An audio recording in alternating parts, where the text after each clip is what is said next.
All right, bro. Here we go. Incapacitated. Blade. There we go. 96 of 120. Yep, that's what we need.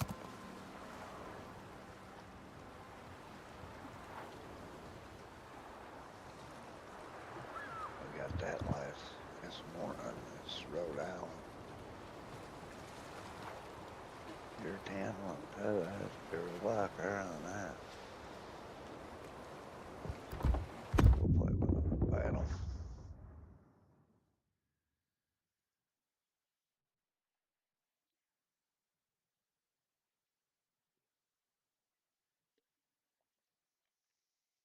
It's a really good tea, man. Peach dice.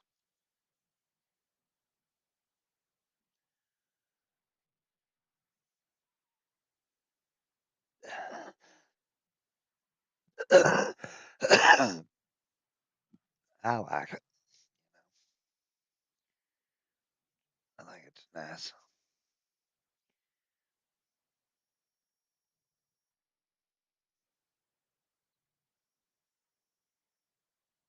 Okay, dudes. I'm not for sure about all this. Just know what we need. Good Lord willing, hopefully we'll get it. If not, is what is. I'd like for to get it. I'd love to get. It's one time I'd like to get the dockyard.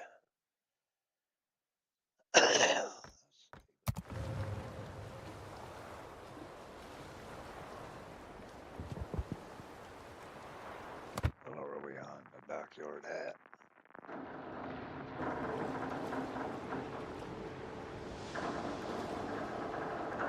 We have 11.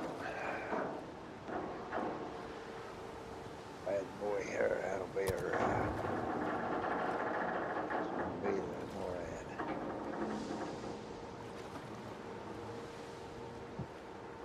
They say it's a good ship. I don't know. I have no idea. So I think this one will be hopefully.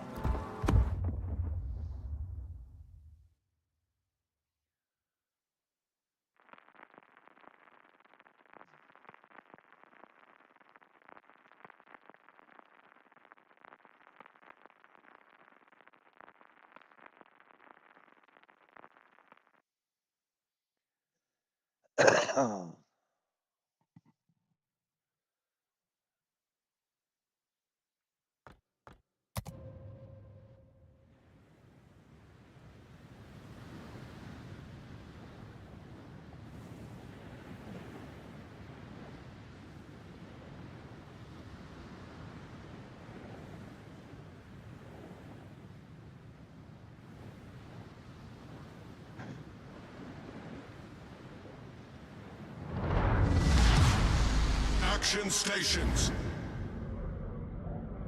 Let's give them a hard time. Autopilot mode enabled.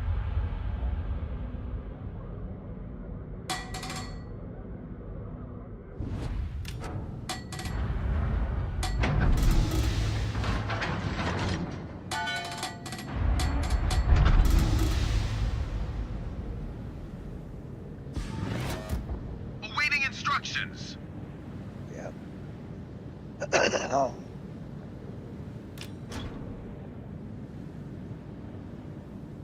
This Rhode Island Red's got a cracking wagon, Jack.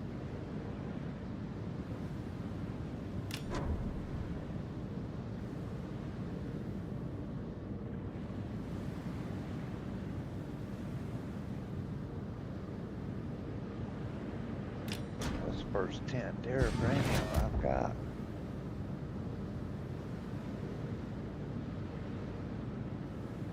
Got it out of a crate this morning. Of all places. Battleship. Really happy about that. Yeah, it's got all the bells and whistles on it too. Woo woo.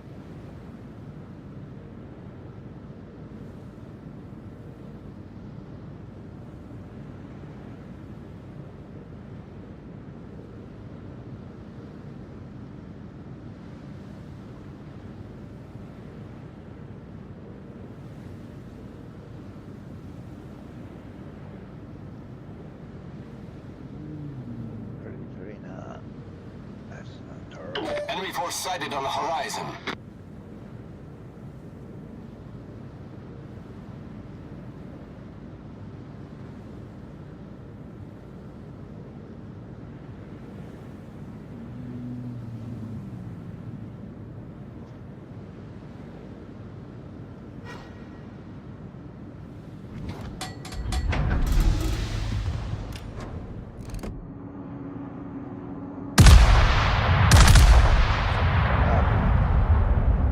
Caught that one up against the cliff.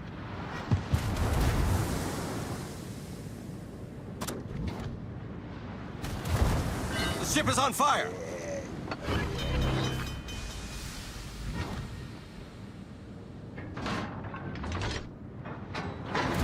Probably want to keep in mind, you know, this does not have torpedoes on it.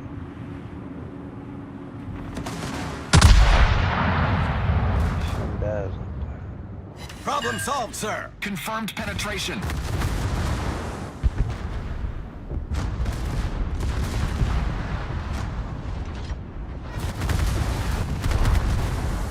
Autopilot mode disabled.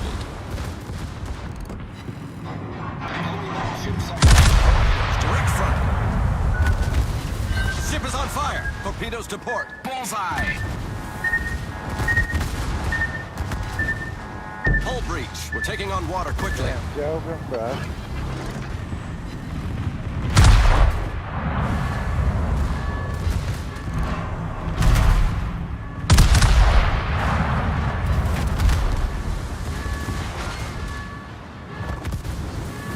Engine boost activated.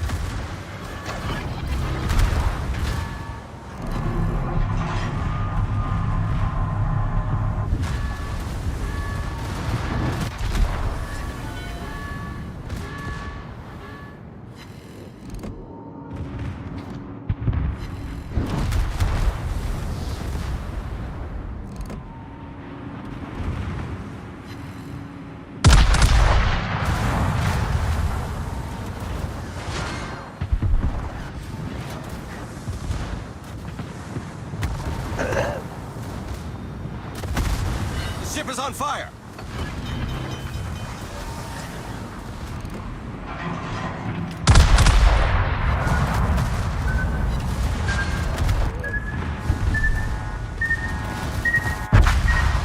Yeah.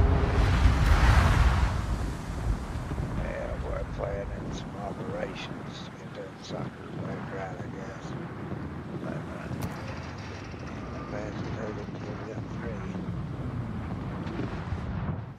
Oh, we go ahead and watch it play on now, dude, so it don't matter.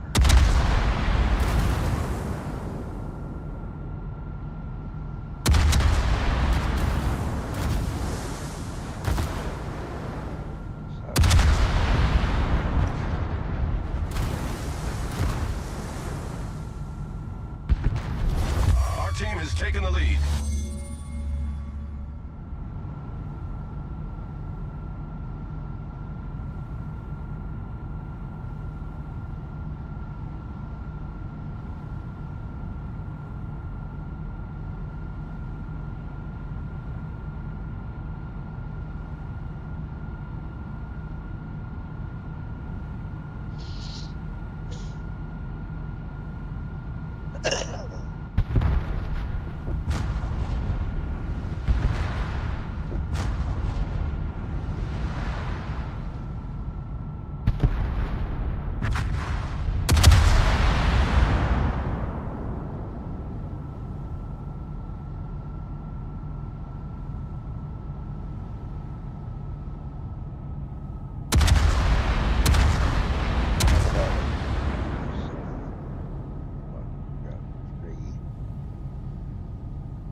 Kawasaki.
Sad probably helping their brother to put his mic down while that ends. I'm sitting there talking to myself.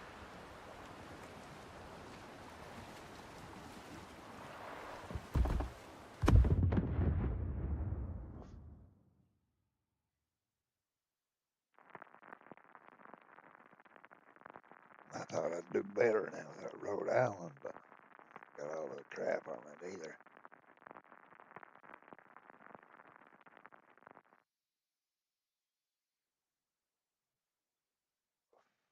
To be honest, I hope they leave the asymmetric battles in it, man. I like those pretty good.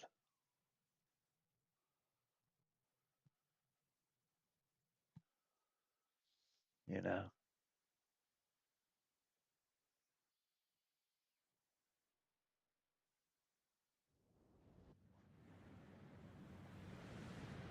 What the hell happened? Let's give them a hard time.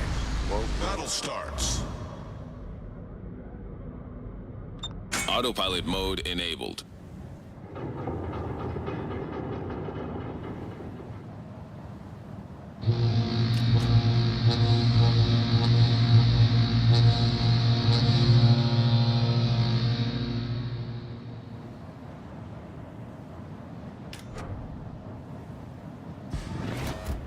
Awaiting instructions.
Okay.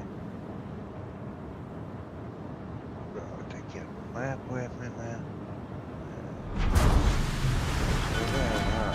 Enemy force detected. Autopilot mode disabled. How's idiot like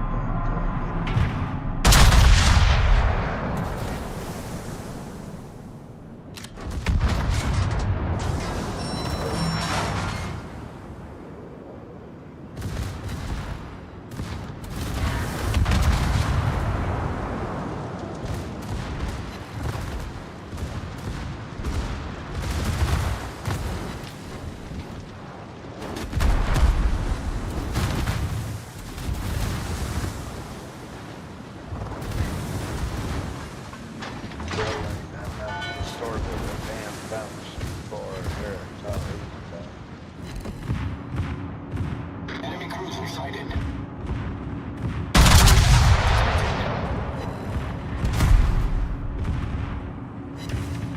Enemy destroyer detected.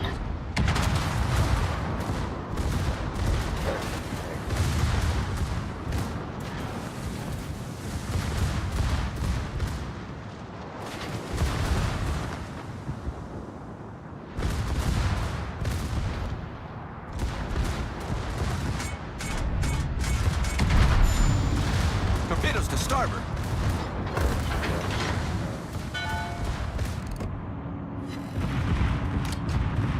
Torpedoes to starboard.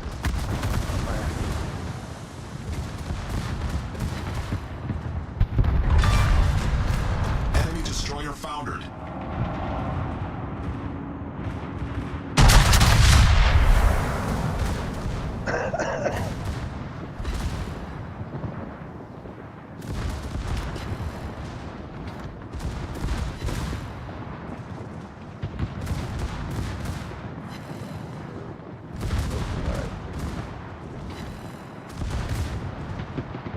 Torpedoes to starboard.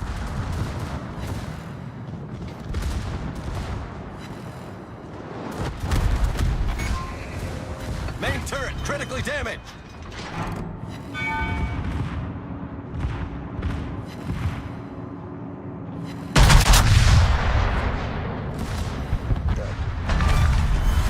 Enemy cruiser sunk. Problem solved, sir.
depends upon you.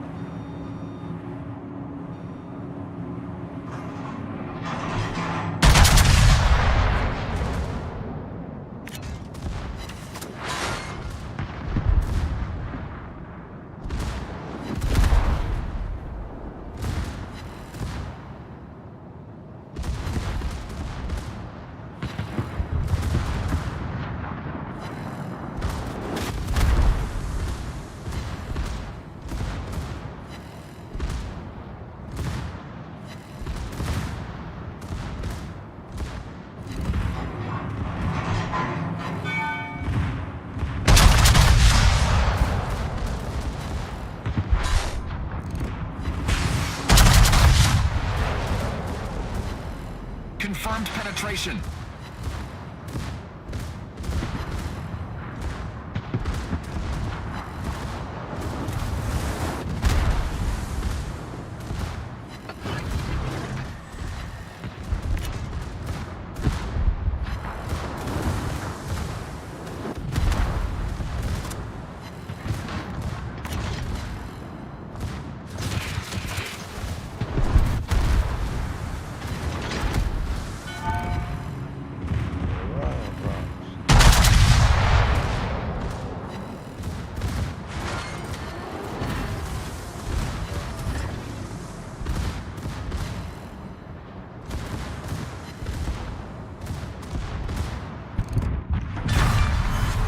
Enemy battleship destroyed.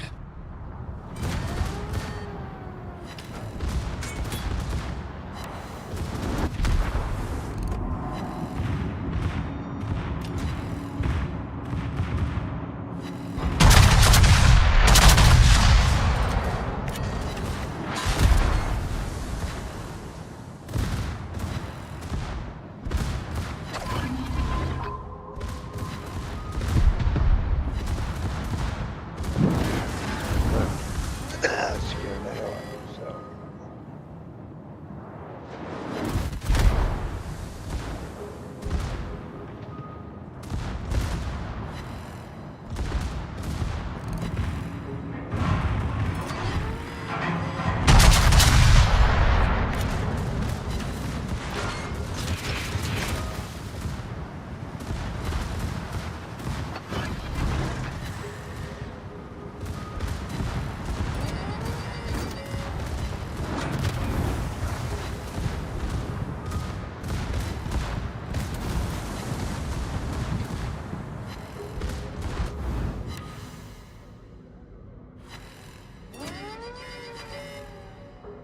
Autopilot mode enabled.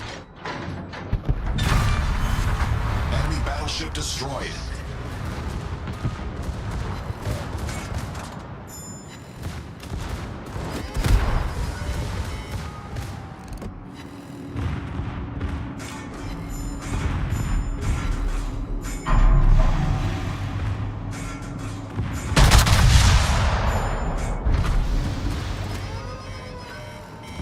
Autopilot mode disabled. Yeah. What's my fault?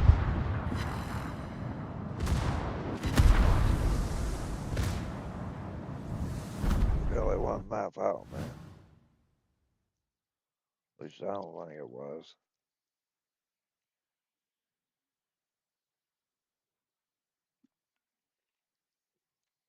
Hell fucking signals again, man. Damn. What we got to? 18 more. Yeah.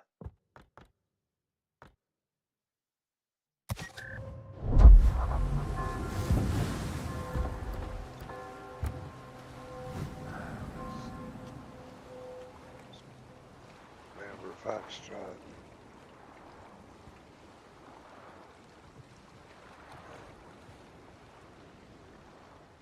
Thank you. +5.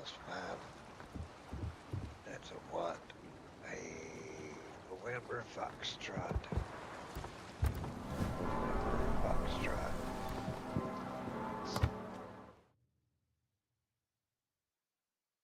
barely staying alive, bros. Credits and shit.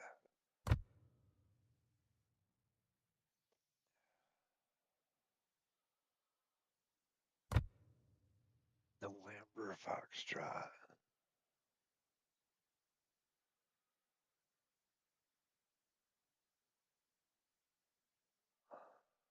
There we go. November Foxtrot. Gosh damn.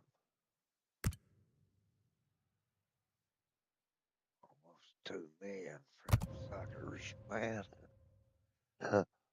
Damn.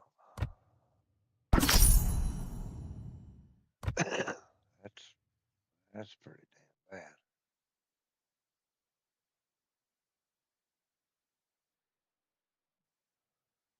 How much credit? 3 million. Son of a bitch. I ain't got no shit. I might have some little bit of shit. Maybe. That a man might be able to hawk down off of. Sell that. Gain of them.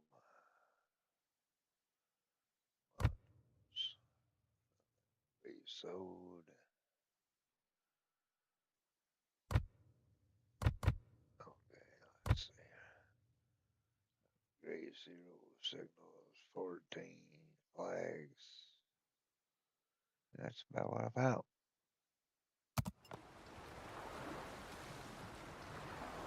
Peace out now, that suckers out.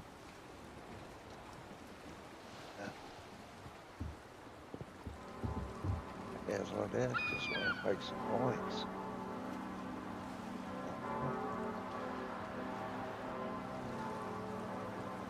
Boy, that's really bats, man. Honestly, does. You figured, bro. That's how big that thing. So,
Okay, bros. Okay.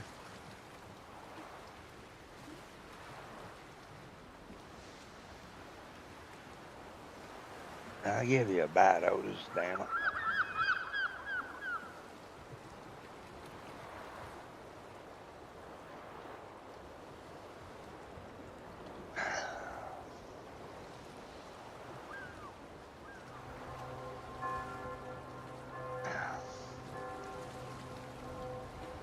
Get cold. Okay. Let's try to build up some more credits. And all we can do.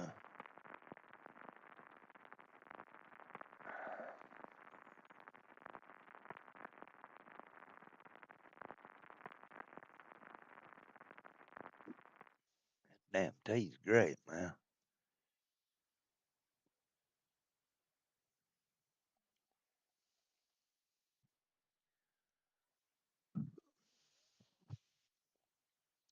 My mother, she started out when I was a kid, she'd make it. Iced tea, that is. I guess as the time changed and you could buy it, she used to buy it over at, get the name of that store in Logan, she buy it by the gallons, the iced tea. Battle starts. Just a touch. And, ways I like iced tea. Autopilot mode enabled. Sometimes. Iced tea, absolutely.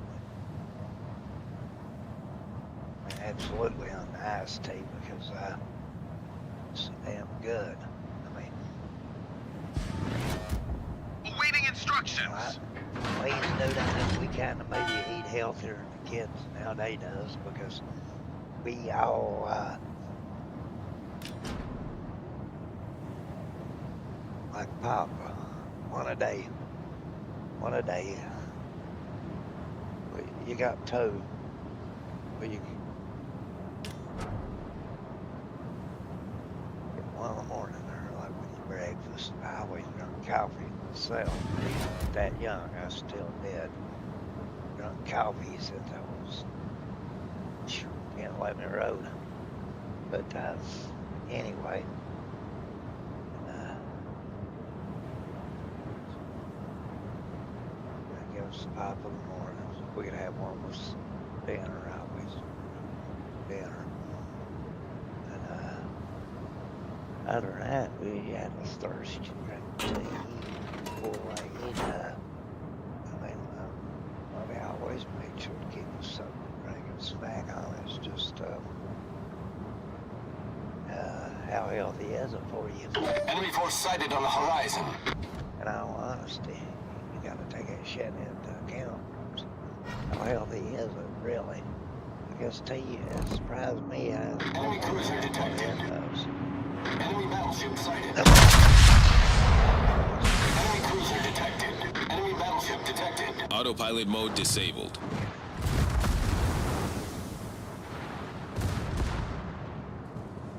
But it don't. That's kind of shocking.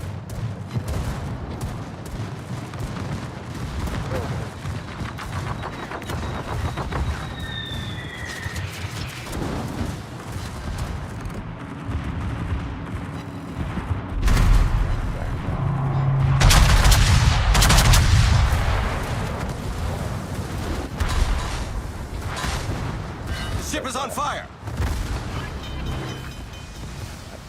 I never was a picky eater as well. Not terribly picky, a little bit. There were certain things I will not eat.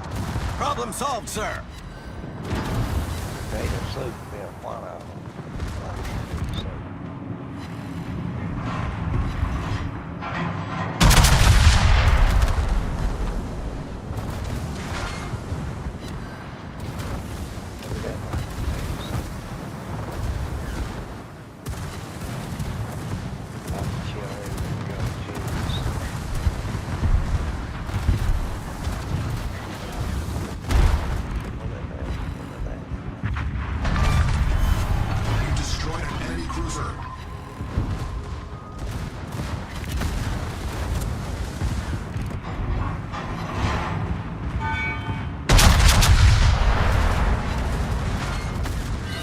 on fire!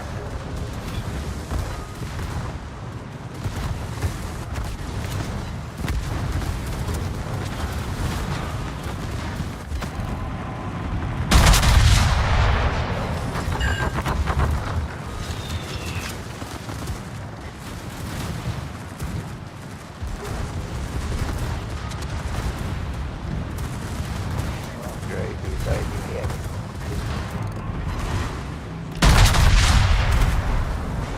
Missed it.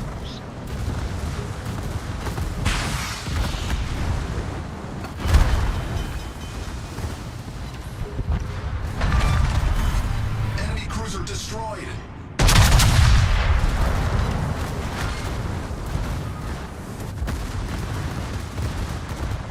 Problem solved, sir.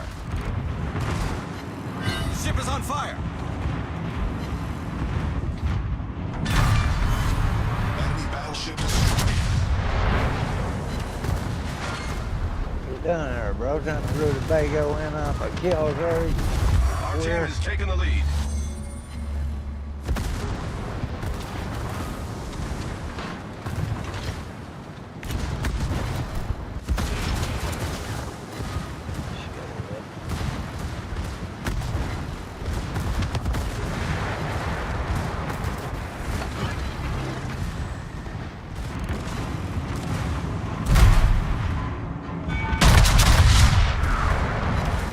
Got a lot.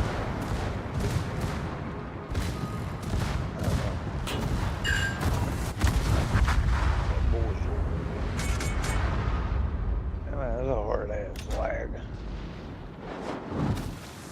Let's capture this one. Check her next.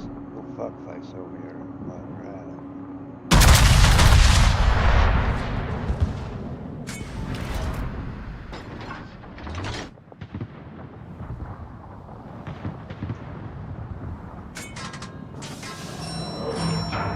Where's her at?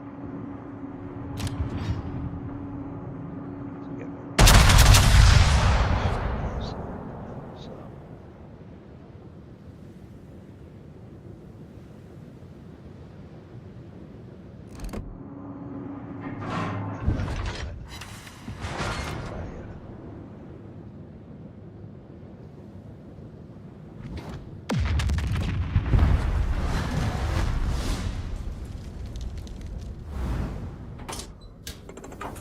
Autopilot mode enabled. a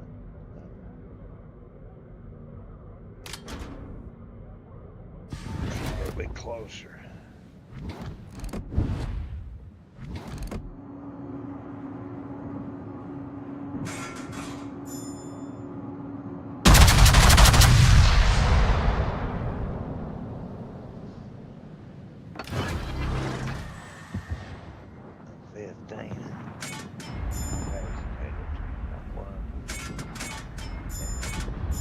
Well, we're getting slower but surely, but we're getting them.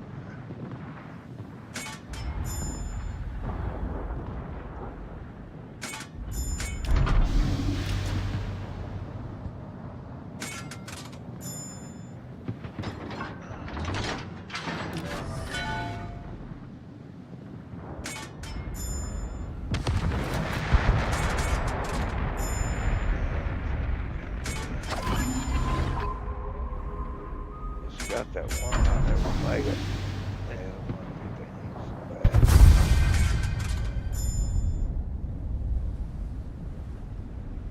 Why don't you say it fast? Hello, bud. My name's Jeff.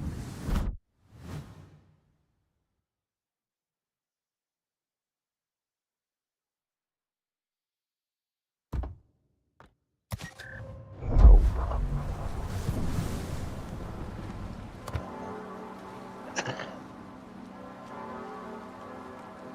Got about 103, so we need 17. 17.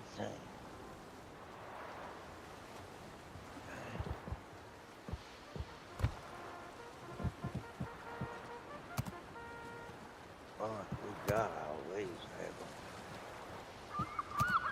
Sure.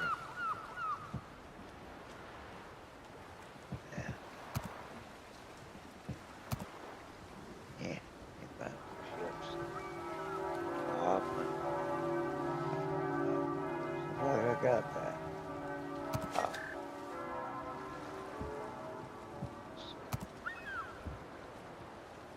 believe I have made them mostly done. BD, German. Ooh, don't have it.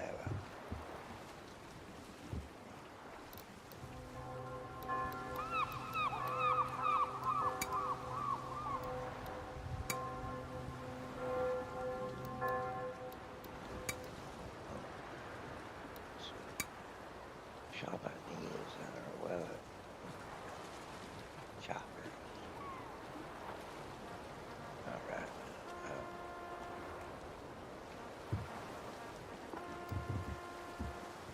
A purple love chocolate.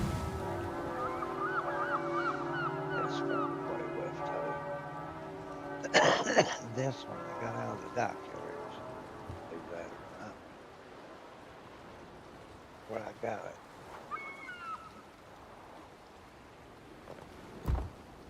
Like this NORAD.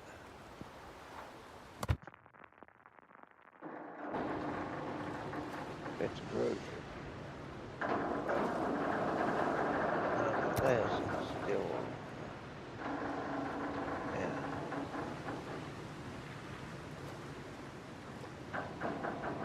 It will be okay. Yeah, and like everything else, getting 21 captain for it. And 14 friggin' days left.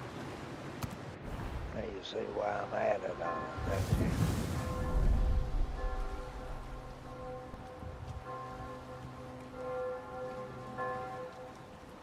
Like, yeah. I think he set up about perfectly for us off with this right here. Which it was going to be storing right now. Was it's going to get that real surprise. He's really for the Armada. There's his ship.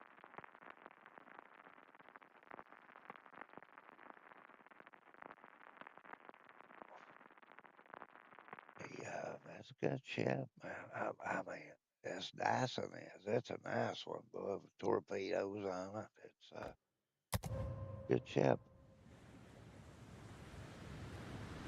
I played with Warships at Cathedral real easy on it, but I mean, other than that, not so bad. Autopilot mode enabled. Honestly,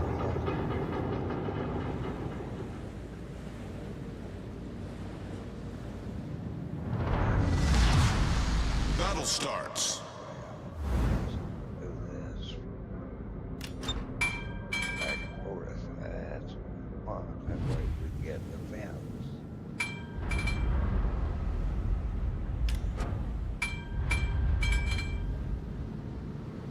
Like,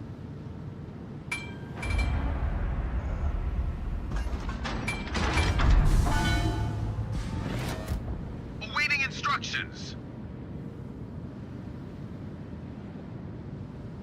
I've got the other tier line of battleships they put in on the Japanese. It's need to get some of them Dutch ships, I guess. Better hurry enough. Captains, my dudes, captain, my captain. Need to rank up my captains. And that's my biggest. I'm behind on the most captains. I'm telling this bullshit that's self-inflicted, by the dockyard and that stuff. But you get decent shit out of those, so shouldn't be grabbing.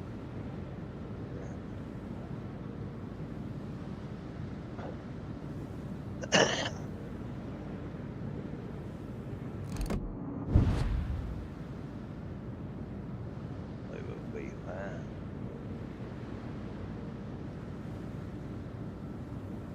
Try to don't get enough out of the flagship stuff. That's two That's a take two to get one. Enemy force detected. That's not good. That's Spotter airborne.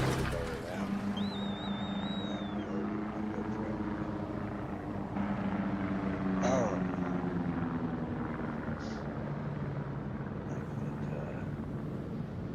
But I said I'm going to play it a while today, dude. We'll have to.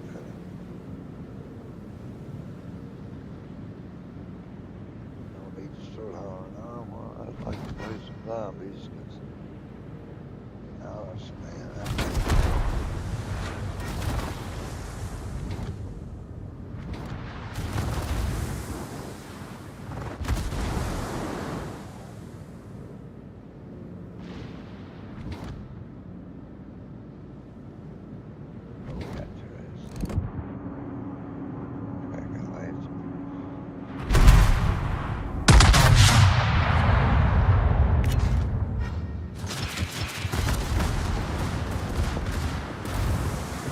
Autopilot mode disabled.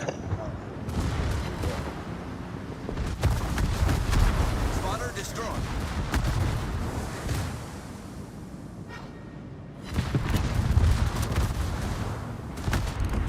Ship is on fire.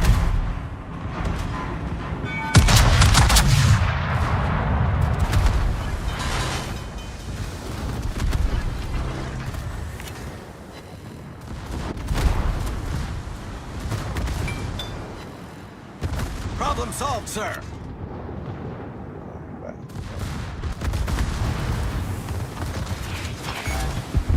Torpedo tubes destroyed.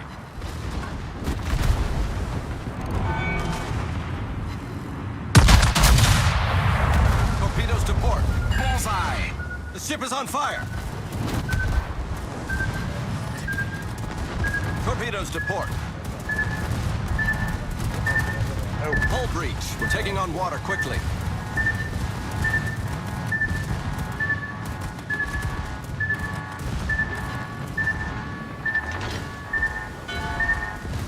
Oh, yeah, dead. Dead.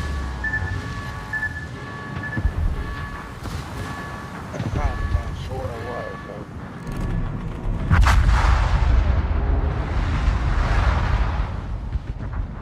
Incapacitated.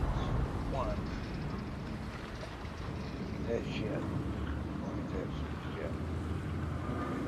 Boy, I don't know. Somewhere else. The heck?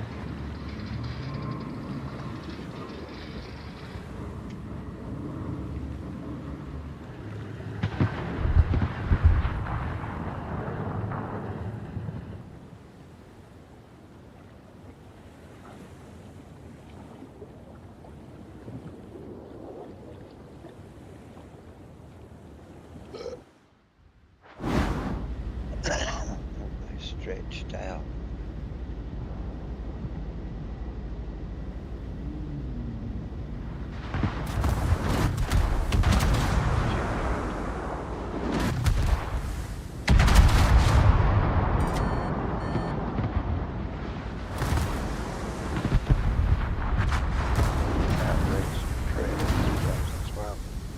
Another ships. We can go ahead and go do that. Fix the tire.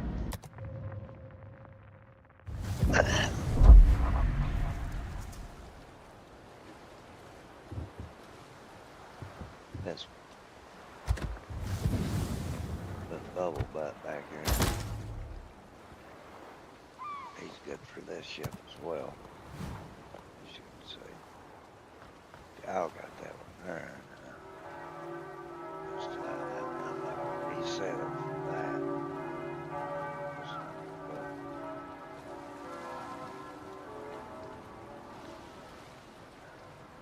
too much, bro. Costs too much. 525. I don't have elite points, so there'd be no doing it that way. I'll give them with the balloons to do it. Yes. That's a little big. We'll build it that way.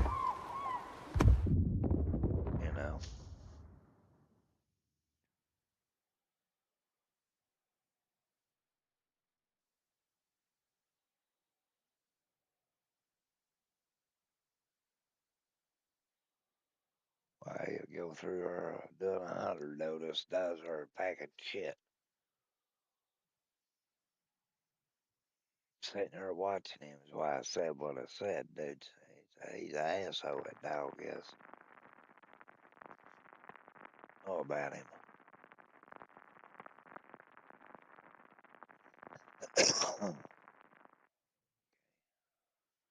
Stir it. Stir it. I used to work for a company. It was called Stir It Co. Company. 44 it was. WB. There's some Germans coming about out behind where my house was around Gilbert. I don't think they ever started the place back up. We were like coke companies back then.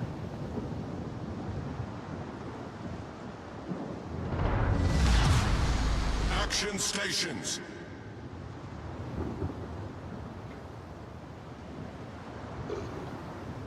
Sorry, my shell ready. Baby, Autopilot mode enabled. I mean, that's just the way it was when I was a kid, bros. Awaiting instructions. 4D mines back then. You see very few strip jobs. Very, very few. I mean, that's just something. In the 90s, as I started working, or later 80s, early 90s, Enemy force detected. they, see, strip jobs. Not no big fangled. It was the first big one I ever went on was down in Buffalo Creek. It was called, that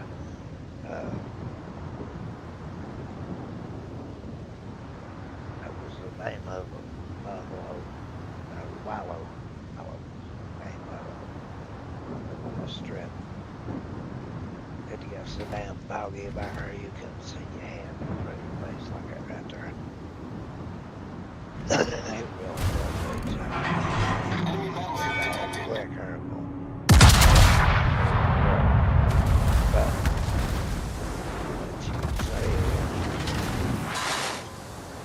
Autopilot mode disabled.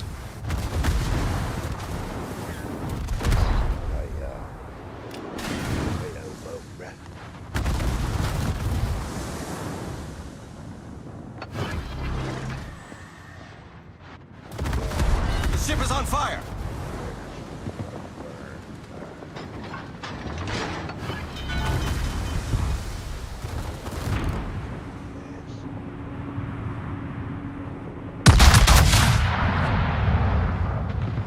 Problem solved, sir.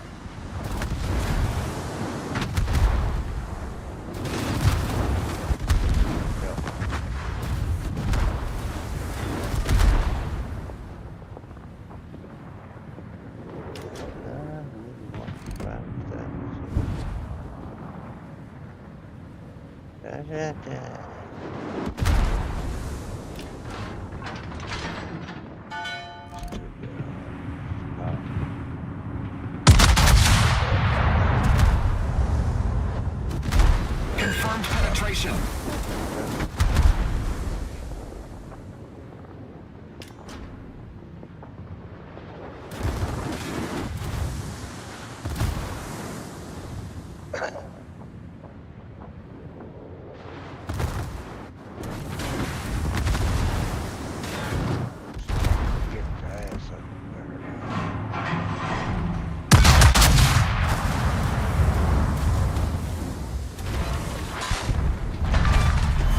Enemy cruiser destroyed.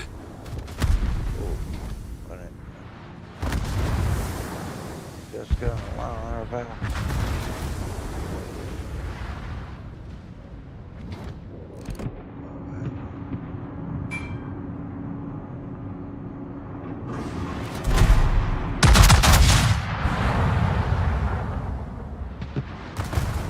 The ship is on fire.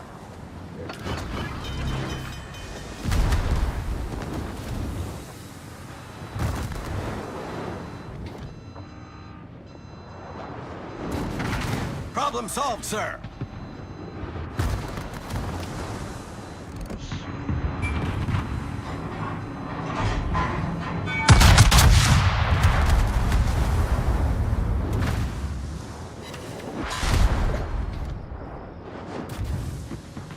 It's just over torpedoes, though. Done a lot better than them. Got one in the back of me.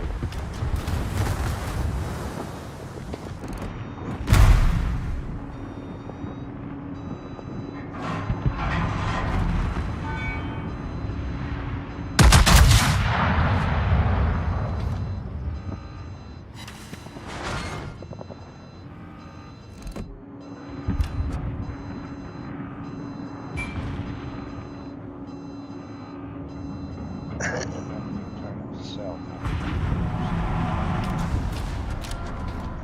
Stop. Torpedoes to port.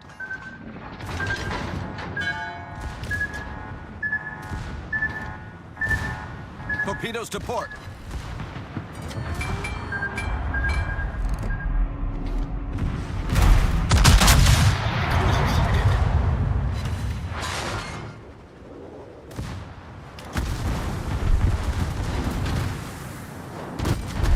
Oh, dang, man, dang. Dang, boy. There's a 21 captain up in that ship, too, boy. That's not my cup of tea. The Dyson got defeated. I guess it did. If I play it again, then is no, that's previous ship's go.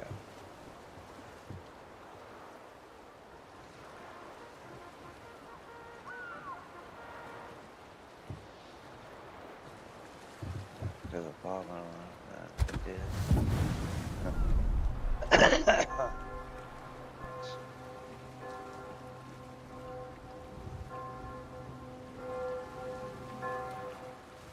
Well, we could, see, got left quite a few.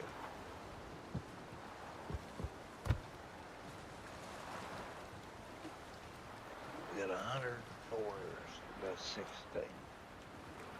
Got one kind of says like 50 more.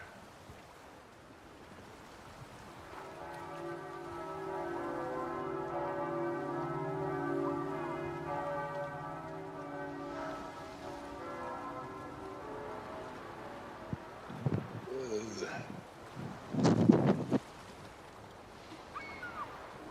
Sorry. Not really, but okay.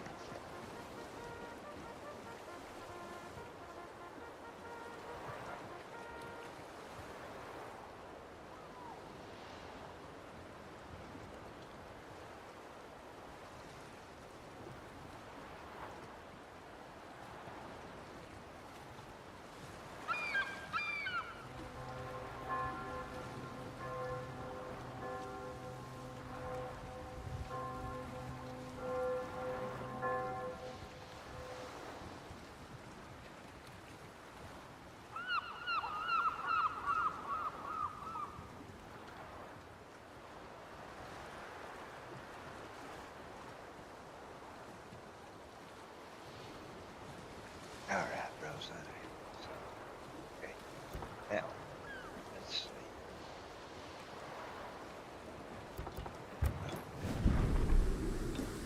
Achievements.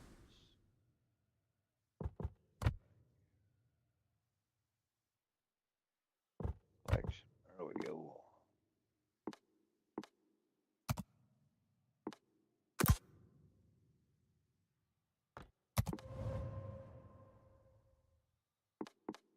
Gee. Nah. Kind of, be a transformer, ain't it? Ain't them transformers? They got defeated. I yeah, them's transformers. That's Optimus Prime and who's that other one? I forget. Gosh damn. I don't even remember what I don't remember what one. Damn, there's a lot of them. I know that. Let's go back. 5, 6,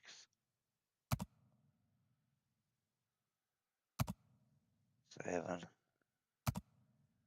8, 11, 12, 13, 16 more of them, boy.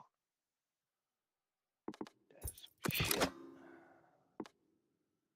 What, 2 pieces on this puzzle, and we get a couple camouflages. Okay, let's see.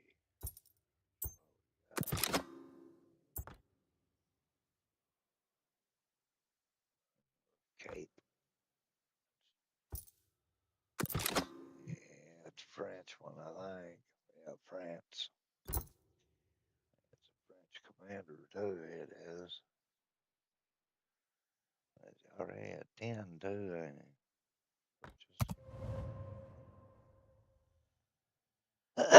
Oh,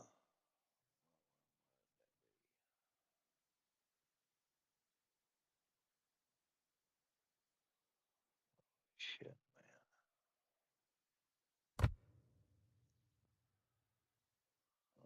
Stages out, brother.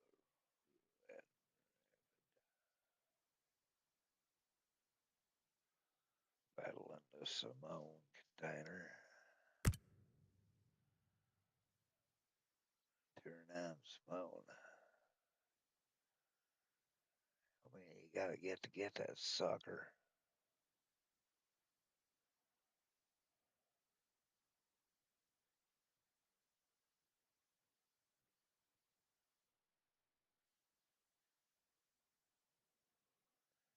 Now let's buy about 10.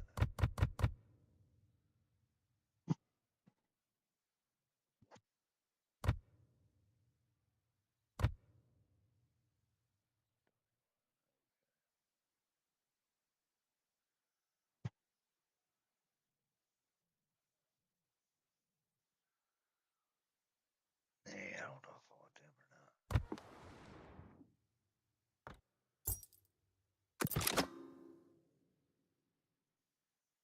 What's this one?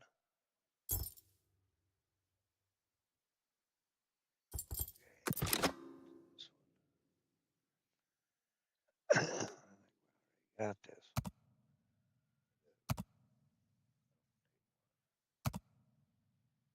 Four. Need 4 of them, don't we?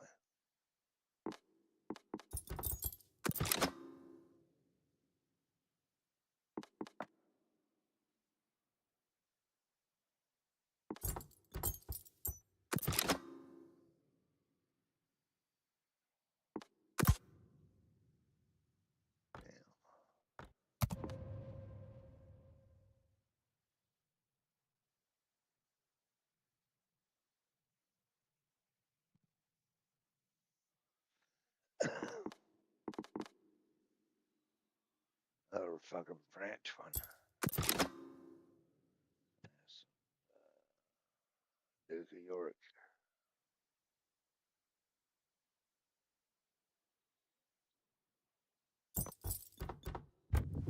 I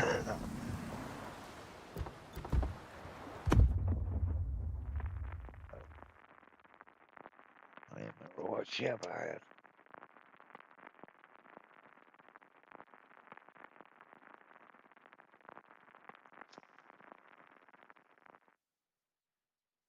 Yeah, I went back to that German ship. I thought I did.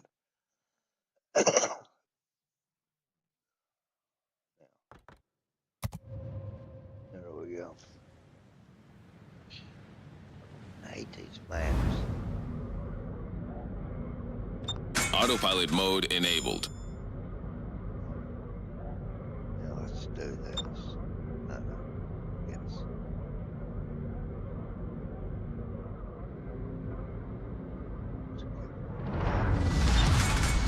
Action stations. But we can always just come up across to take it.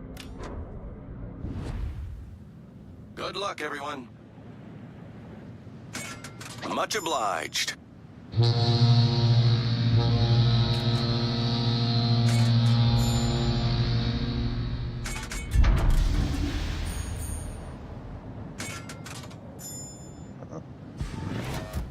Awaiting instructions.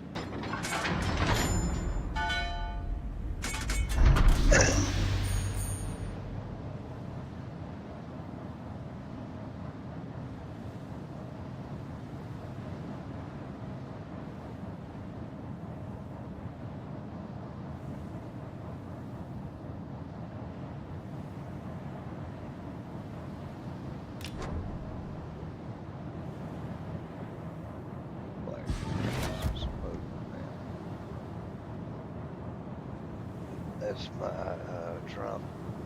I'll be back 2024. Got an American flag in her in the kitchen. I have it, normally have it hanging up. Just haven't changed them back out yet. I'm going to. Put the Trump flag up.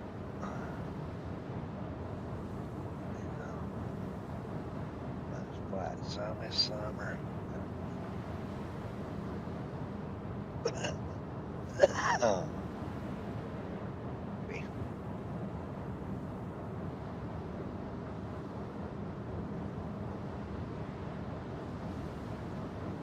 Requesting support.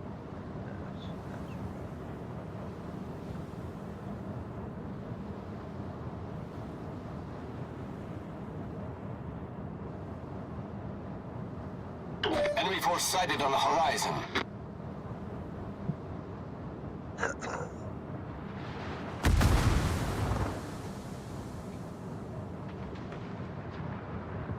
All right, here we go.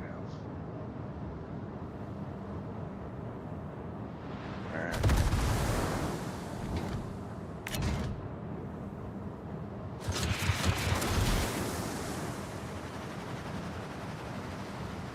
Autopilot mode disabled. Just going on what we got.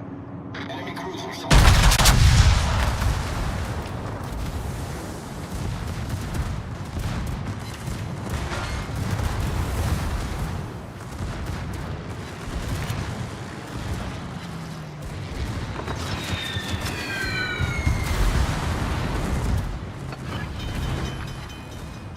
Yes, what in the air?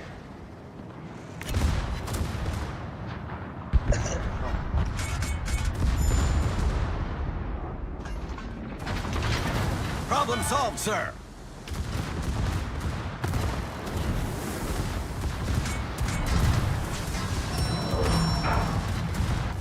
The ship is on fire.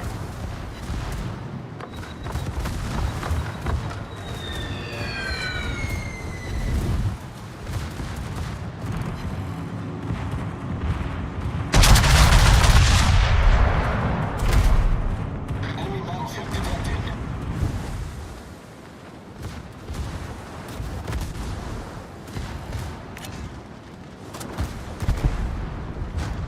That was a great battle. Hey, shut up, bro. You know they're responsible, bro. I mean, really, why the hell they gotta be honest?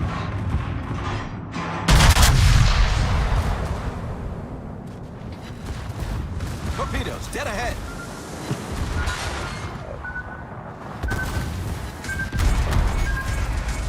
Main turret critically damaged.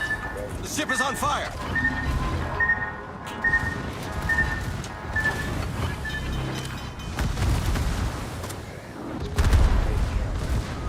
Possible we don't get some tragedy.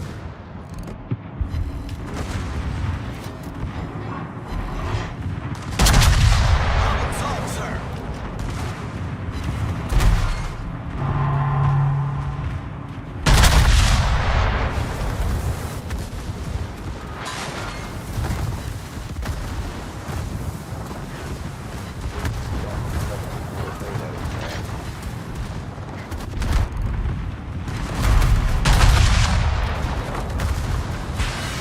fire!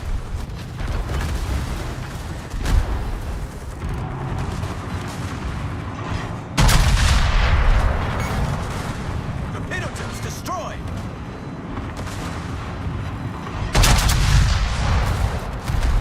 Target penetrated.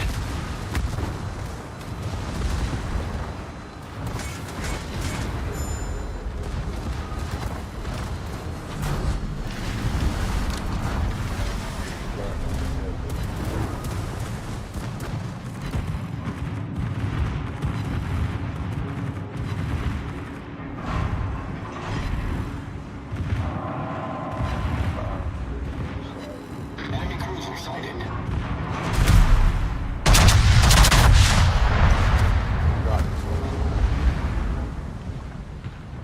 Float up in the water. Damn, boy.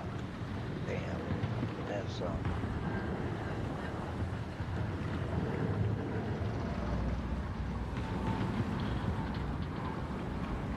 Alright, President.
fact, he's pretty damn hard. Not to lie about it.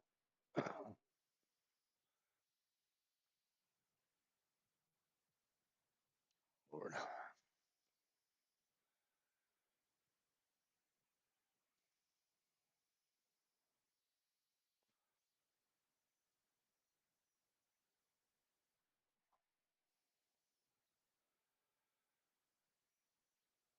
Oh, Lord. I want me another one.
Here in New York City, and something had happened at midnight. A Fox News alert. The Department of Justice has released special counsel David Weiss's scathing report on Hunter Biden.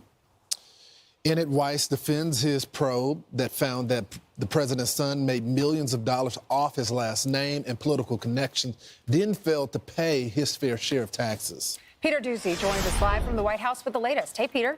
And a look at recent history, we remember that the heart of President Biden's pardon of his son was that he accused the special counsel, David Weiss, of singling Hunter Biden out. Now David Weiss is saying that the president was wrong to say that. A quote from last night's report, other presidents have pardoned family members, but in doing so, none have taken the occasion as an opportunity to malign the public servants at the Department of Justice based solely on false accusations. The biggest problem the special counsel Weiss has with Hunter is that he didn't pay $1.4 million in taxes over a 5-year stretch. Weiss says those are not inconsequential tax violations and that Mr. Biden made his money by using his last name and connections to secure lucrative business opportunities such as a board seat at a Ukrainian industrial conglomerate, Burisma Holdings Limited, and a joint venture with individuals associated with a Chinese energy conglomerate. He negotiated and executed contracts and agreements that paid him millions of dollars for limited work. The Hunter legal team is pushing back. Late last night, they told us Mr. Weiss conveniently omits his proposal to resolve this investigation through with a pair of misdemeanors and a diverted gun charge recommended by career prosecutors. Mr. Weiss also fails to explain why he reneged on his own agreement, a reversal that came at the 11th hour in court as he and his office faced blistering attacks from Republicans and his then filing unprecedented charges for someone with no aggravated gun factors who had paid his taxes in full years before the charges were filed. President Biden came here to the White House almost 4 years to the day, promising to restore faith in institutions. Now this special counsel is saying that President Biden's actions have undermined faith in institutions. Back to you. And Peter, nobody asked Joe Biden more about Hunter than you. And David Weiss went after Joe Biden saying, you know what, you made up a bunch of baseless allegations and suggestions about your son. What are you doing?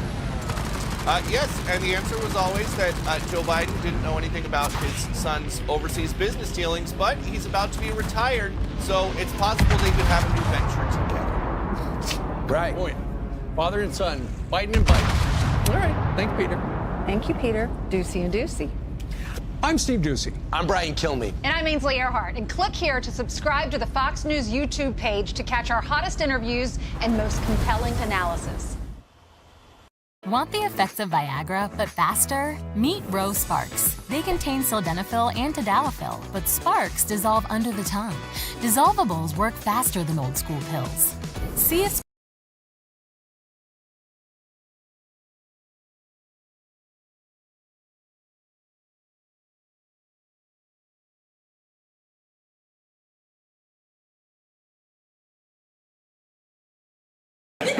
I think she hates him.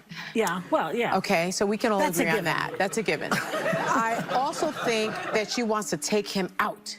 She does not want to be the first lady anymore. They agree with you. She doesn't want to be the first lady. She destroyed the Rose Garden. Who hates Christmas? Melania Trump hates Christmas. She doesn't want to decorate for Christmas. She doesn't want anything She to doesn't do with care him. about that. Yeah. She doesn't want to sleep in the same room with him. She can't tolerate him. If you average out the View hosts, among the dumbest people on television. And it's like they say the thing that people are thinking, but they say it very directly, so they expose whatever truth. But Whoopi is certainly not the brightest person. And what she just said just doesn't make any sense. It's just like so silly to say. It's not a well thought out. All right, folks, buckle up because we've got a wild story unfolding right now. And trust me, you're not going to want to miss this one. Melania Trump is going head to head with the hosts of The View in a lawsuit worth a jaw-dropping $100 million.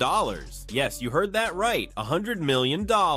This legal battle is shaking up the world of entertainment and news, and it's leaving everyone asking, what exactly happened? Well, let's dive in and break it all down. So here's the scoop. Melania Trump, the former First Lady, is suing the hosts of The View after some seriously explosive comments were made about her live on air. Things have definitely hit a boiling point, like a pressure cooker ready to blow, and Melania is not holding back. Now, let's talk about the comments in question. They were not flattering. In fact, they were downright controversial and inflammatory. During a recent episode, the hosts were discussing Melania's time in the White House, and let's just say their opinions were less than kind. One of the hosts, for example, suggested that Melania didn't exactly love her role as First Lady, even claiming she wasn't all that thrilled to be married to Donald Trump. They tossed around all kinds of assumptions about her relationship, implying that she might not even like the man she married. Critics are going hard after a liberal media member for vile comments about Melania Trump. The former First Lady appears to signal her support for reproductive rights in a video out yesterday. Individual freedom is a fundamental principle that I safeguard. Without a doubt, there is no room for compromise when it comes to this essential right that all women possess from birth. Individual freedom. What does my body, my choice really mean? And this take is pretty shocking. I think she hates him. Yeah, well, yeah. Okay, so we can all That's a agree on given. that. That's a given. I also think that she wants to take him out. Wow. I mean, that is violent. They've got to stop talking like that about a former president who's had 2 assassination attempts. I mean, that's just ignorant. They didn't stop there. The conversation went on to criticize her personal choices, things like her redecorating the White House and her stance on Christmas traditions. They painted a picture of someone who was just unhappy with her position and the expectations placed on her. Yeah, it was a lot. Because I do want to get back to this point with the left and Melania Trump. Why can't she just be her own woman and have separate? And she can. And so why all that criticism? I mean, that was gross from The View. And I look, agree. The View is not the litmus test of America. We don't think that. They were afraid of that remark. That was their problem. So why did they handle it that way? Needless to say, these remarks did not sit well with Melania, and now she's making her move. Big time. She's filed a defamation lawsuit claiming the host's statements were not only false, but also severely damaging to her reputation. This isn't just about hurt feelings, it's about setting the record straight and protecting her image from what she considers to be unfounded and harmful attacks. But wait, there's more. Enter Joe Rogan, podcast king and media critic extraordinaire. Rogan didn't hold back, roasting The View for what he called blatant hypocrisy. He reminded everyone that just a few years ago, Trump and his wife were regular guests on the show, receiving hugs and applause from the hosts. Fast forward to today, and The View portrays them as public enemy number one. Rogan called it a calculated narrative flip, driven more by politics than genuine conviction. One of the things I wanted to talk to you about, I wanted to play this, but we decided we shouldn't play it. We don't want anybody to have any sort of a way to get it down. The episode of you when you're on The View, when you were running for president. Right. Donald Trump is a billionaire, a real estate mogul, and a television star. But does he really want to add President of the United States to his resume? A lot of people would like him to. You got introduced as our friend Donald Trump. Please let's find out, and please welcome my friend Donald Trump. That's right. Whoopi Goldberg gives you a big hug and a kiss. Joy Behar gives you a big hug. Barbara Walters gives you a big hug. They all loved you. We're so happy to have you. Whenever you're on with us, we're very happy. We love it. They're talking about you as such a favorable light. The audience was cheering, and then you actually started winning in the polls, and then the machine started working towards you. Joe Biden knows how to do this. Trump. Yeah. He tends to just... And I am a primary care physician, and that's not all. Rogan didn't stop at Trump. He took aim at the show for prioritizing sensationalism over substance. If you average out the IQ of The View hosts, you might still struggle to reach triple digits, he quipped on his podcast. Harsh? Maybe, but his fans ate it up. It is the show that people love to hate. Yes, that's true. That's true. They get so much hate watching viral clips of them saying ridiculous things. I mean, Yeah. it is a rabies-infested henhouse. Now, you might be wondering why this even matters. Well, beyond the drama, this case brings up a much bigger issue: what can and can't be said about public figures. This lawsuit could have huge implications on how the media handles personal matters of those in the public eye. If Melania wins, this could set a new precedent for what's acceptable in the realm of media law, and we could see a massive shift in the way shows like The View handle topics involving celebrities, politicians, and their personal lives. Think about that. Allegedly, he was cheating while Melania was pregnant. That was all. That's not going to come in front of the jury, though. The judge has ruled that won't come up. We're on television now. And then after Melania gave birth to the baby, he found Stormy to strip around with, right? Yes. It's like people should look at him and say, you know, what kind of an insecure jerk are you? You know what I mean? It's like, oh, my wife's pregnant. I'm not attracted to her big belly or something. And now she's paying attention to the baby and not me. This isn't the first time The View has found itself in the middle of controversy, but this one, oh, this one's different. We're talking about the former First Lady of the United States suing one of the most watched talk shows in the country. This is next level, folks. And let's talk timing for a second. Just as Melania files this legal challenge, Donald Trump is making headlines for other reasons. Is this all part of a strategic move, or is it purely coincidental? Some people are already speculating that this lawsuit could be a calculated decision aimed at turning the media spotlight back on Melania, especially with everything happening in the political scene. Whether it's strategy or just pure frustration, one thing is clear. This is a story with a lot of layers, and we're only just starting to peel them back. Now, you know who has been bragging all over the campaign trail about how he's the one that overturned Roe v. Wade. But apparently, his wife has different thoughts on the reproductive rights after posting this video plugging her memoir. Take a look. Individual freedom is a fundamental principle that I safeguard. Without a doubt, there is no room for compromise when it comes to this essential right that all women possess from birth: individual freedom. What does my body, my choice really mean?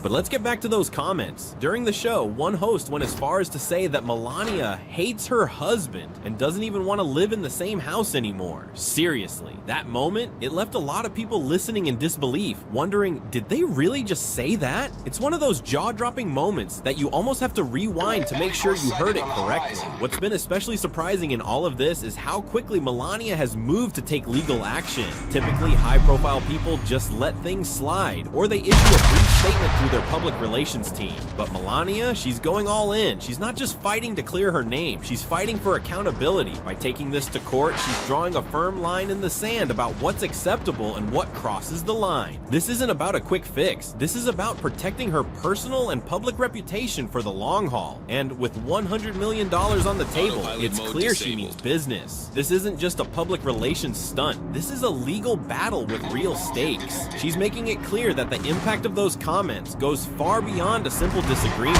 This is about the damage done to her personal image and the public perception of her as a person and a public figure. So what does this mean for all of us? Well, it raises some pretty big questions. Do public figures like Melania have the right to full privacy? Or do they have to accept a certain level of public scrutiny because of their status? And where do we draw the line between free speech and defamation? This case could become a landmark moment in media law, and experts are already predicting that it could have a ripple effect throughout the entire entertainment and news industry. If Melania wins, it could change how the media handles personal matters about public figures, whether it's celebrities, politicians, or even family members.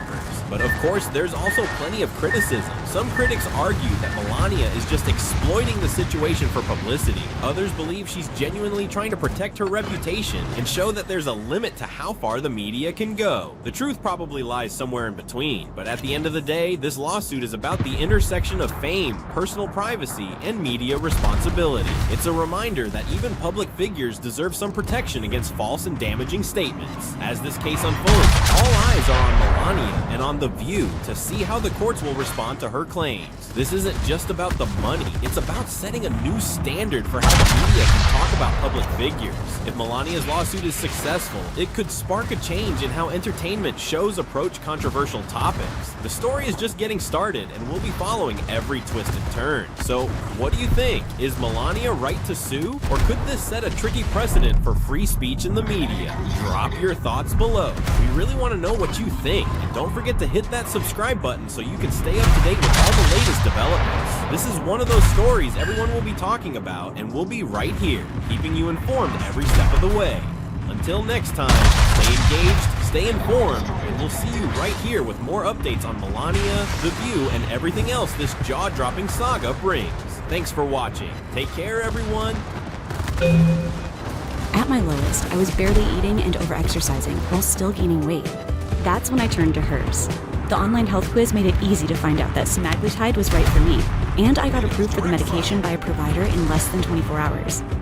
I'm losing weight, getting better sleep, and have a much healthier relationship with food and exercise. Now I look forward to weighing myself. Get weight loss results you can see and feel. Critical engine damage. Start today at forhers.com.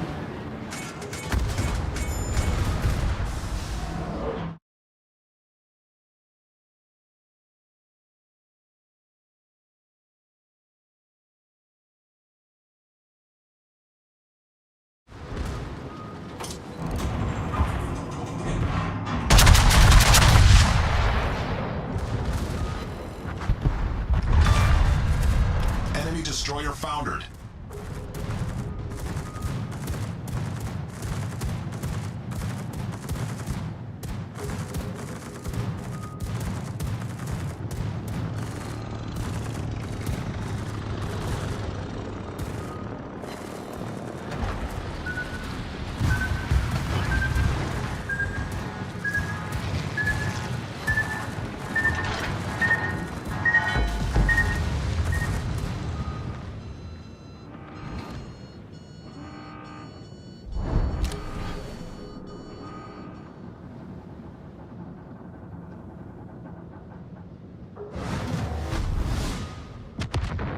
Autopilot mode enabled. Our team has taken the lead.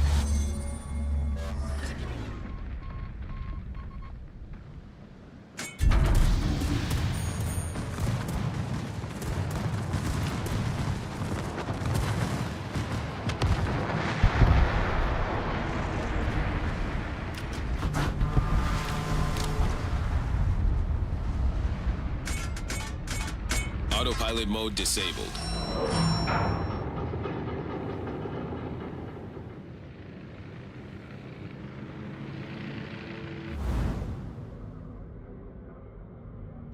Autopilot mode enabled.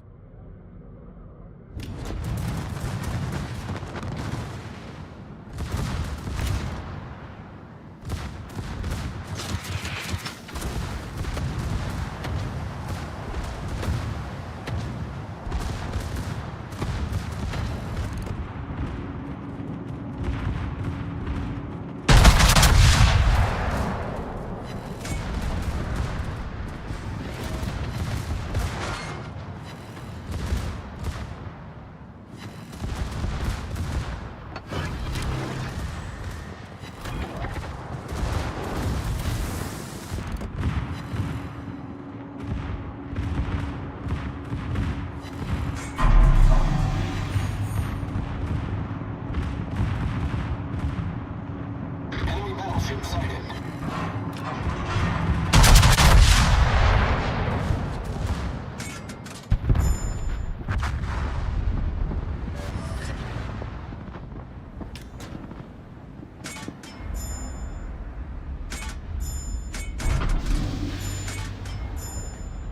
All right, Roseanne. Not dead. Still alive.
Our victory is in sight.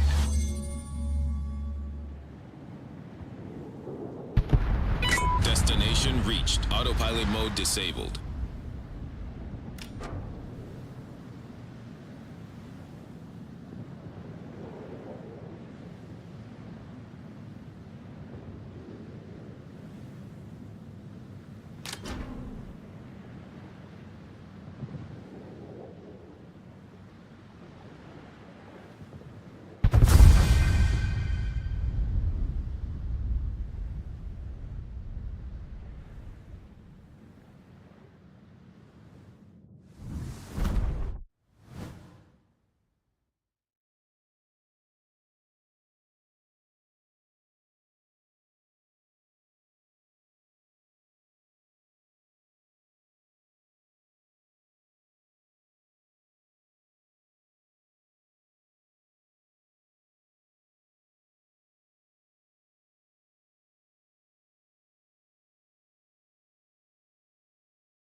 Hey guys, did you know some drivers are ditching their car insurance and they're doing this instead?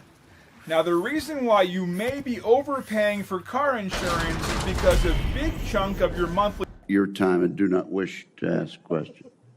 I was misinformed. Senator Mullen, okay. that's right. Caught me totally off guard there. I'd like to submit for the record signatures by 32 members of the House of Representatives who are veterans. The signatures call on the Senate to honor the constitutional duty of advise and consent by conducting a fair, thorough confirmation process that evaluates his nomination solely on the substance and merits.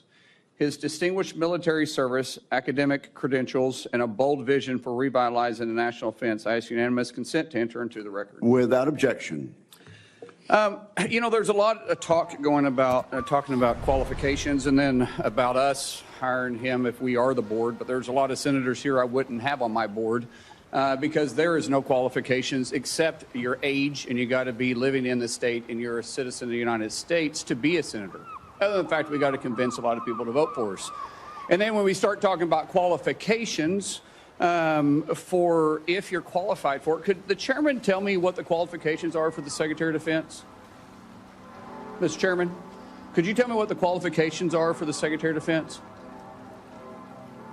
I'd be happy I'll read for it. you to do that. Yeah. Let me read it for you because I Googled I it. was getting some advice from I my second in command. Yeah, but I'm just making a point because there's a lot about qualifications, and I think it's so hypocritical of senators, especially on the other side of the aisle, be talking about his qualifications, not going to lead the secretary or be the Secretary of Defense, and yet your qualifications aren't any better. You guys aren't any more qualified to be the senator than I'm qualified to be the senator, except we're lucky enough to be here. But let me read you what the qualifications of the Secretary of Defense is, because I Googled it, and went through a lot of different sites, and really it's hard to see. But in general, the U.S. Secretary of Defense position is filled by a civilian. That's it. If you have served in the U.S. Army Forces and have been in the service for, you have to be retired for at least 7 years, and Congress can weigh that. And then there's questions that the senator from Massachusetts brought up about serving on a board inside the military industry, and yet your own secretary that you all voted for, Secretary Austin, we had to vote on a waiver because he stepped off the board of Raytheon. But I guess that's okay because that's a Democrat Secretary of Defense. But you so quickly forget about that. And then Senator Kaine, or I guess I better use the senator from Virginia, starts bringing up the fact that what if you showed up drunk to your job? How many senators have showed up drunk to vote at night? Have any of you guys asked them to step down and resign from their job? And don't tell me you haven't seen it, because I know you have. And then how many senators do you know have got a divorce before cheating on their wives? Did you ask them to step down? No. But it's for show. You guys make sure you make a big show and point out the hypocrisy because the man's made a mistake. And you want to sit there and say that he's not qualified? Give me a joke. I mean, it is so ridiculous that you guys hold yourself as this higher standard and you forget you got a big plank in your eye. We've all made mistakes. I've made mistakes. And Jennifer, thank you for loving him through that mistake. Because the only reason why I'm here and not in prison is because my wife loved me too. I have changed, but I'm not perfect. But I found somebody that thought I was perfect.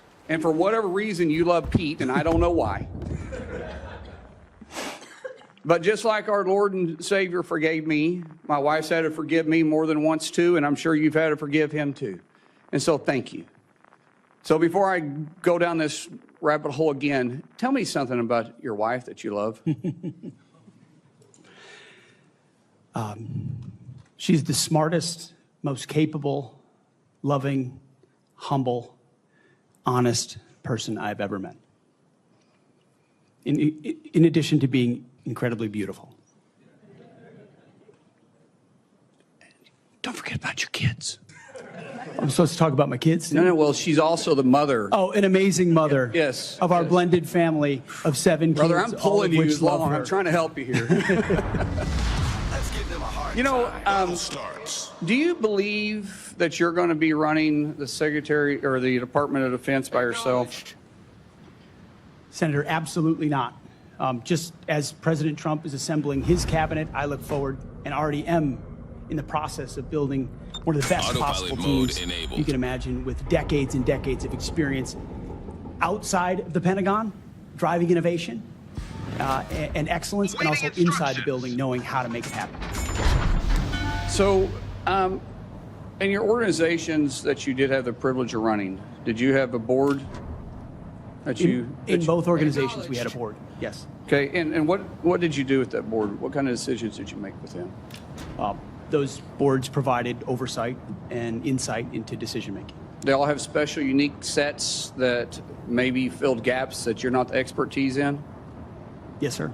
So do you believe you're capable of surrounding yourself with capable individuals that you're going to be able to run those same ideas by, and surround yourself with people that are smarter and better equipped in maybe areas that you don't necessarily carry those expertise with? Senator, the only reason I've had success in life, to include my wonderful wife, is because of people more capable around me and having the self-confidence to empower them and say, hey, run with the ball, run with the football, take it down the field. We'll do this together. I don't care who gets the credit. And in this case, that's how the Pentagon will be run. Let's end with this, Mr. Chairman, about the qualifications. You got a man who has literally put his butt on the line, who served 20 years in service, multiple deployments, has heard the bullets crack over the top of his head, has been willing to go into combat, been willing to see friends die for this country. And he's willing to still put himself through this. His wife is willing to still stand beside him, knowing he wasn't perfect, knowing that all this was going to be brought up. He's still willing to serve the country. What other qualifications does he need? That I yield back. Thank you, sir. Senator Duckworth. And again, we really are going to strictly enforce the rule about no demonstrations or noise.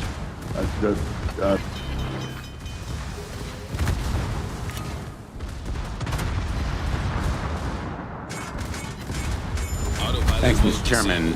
Thank you for having this hearing. Thank you for being here, Mr. Hegseth. And I want to join in expressing appreciation and respect for your service to our country, and thanks to all the veterans who are here today, and thank you for your service as a ranking member of the Veterans Affairs Committee. I hope we can focus on doing better for our veterans and doing better in management of the Department of Defense. There's always room for improvement. I think what we need in that position is not just better, but the best in financial management, because those decisions are life and death decisions affecting the 3.4 million Americans who serve our national security and our national defense and put their lives on the line. I want to talk about financial mismanagement at the two organizations that you headed, which are the only test of your financial management that we have before this committee, the Veterans for Freedom and Concerned Veterans for America. You took over the Veterans for Freedom in 2007. In 2008, you raised $8.7 million, but spent more than $9 million creating a deficit.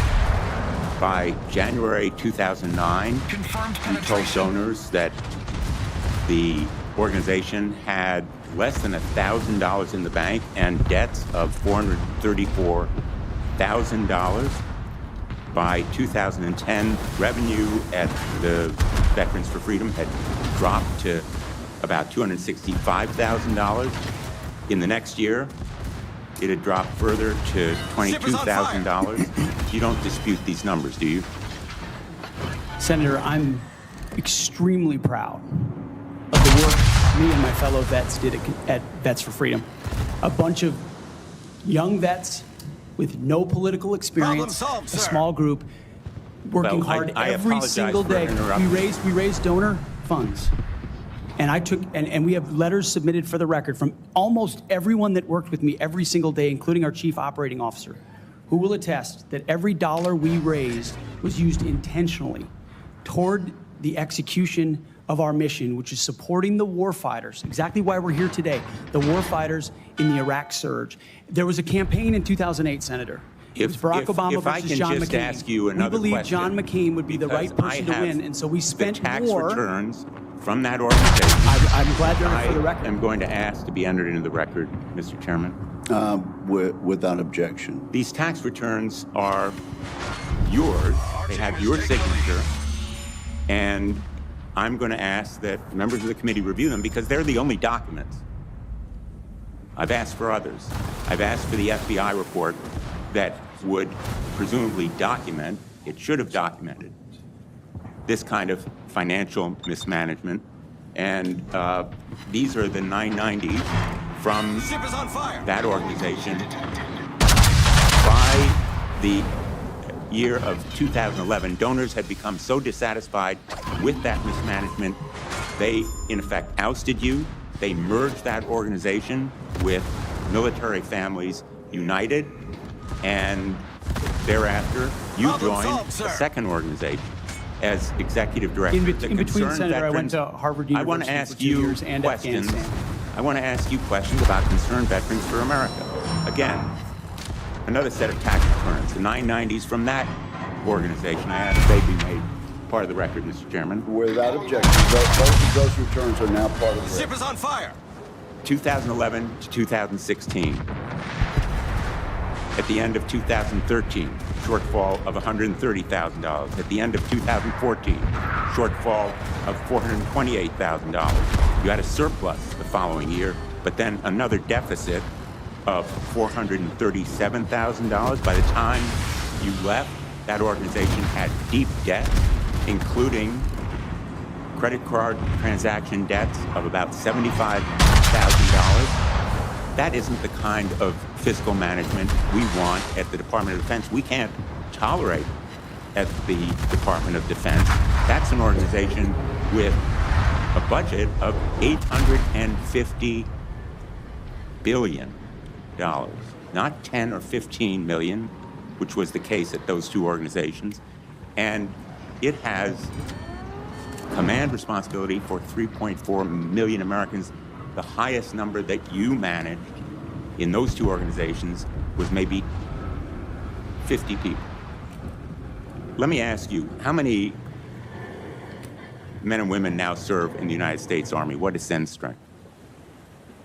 Senator, I would like an opportunity to respond to I've asked you a impugning question. of my leadership of a veterans organization. Concerned Veterans for America, you're on the VA committee, sir, and I appreciate your service there.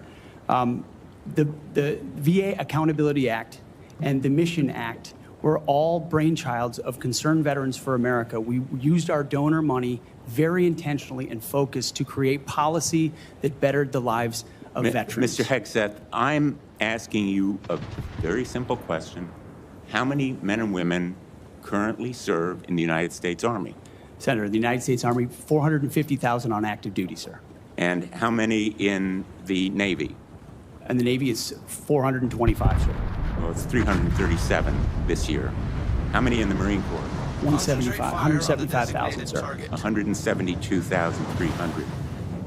Those numbers dwarf any experience you had by many multiples. I don't believe that you can tell this committee or the people of America that you are qualified to lead them. I would support you as the spokesperson for the Pentagon. I don't dispute your communication skills, but I believe that we are entitled to the facts here. I've asked for more documents. I assume you'd be willing to submit to an expanded FBI background check that interviews your colleagues, accountants, ex-wives, former spouses, sexual assault survivors, and others and enable them to come forward. Senator, I'm not in charge of FBI background checks. But you would submit to it and support it. I'm not in charge of FBI background checks. Thank you, Senator Blumenthal. I at this point, want to submit a letter from Captain Wade Zirkle, the founder of Vets for Freedom and the person who hired Pete Hegseth to run the organization.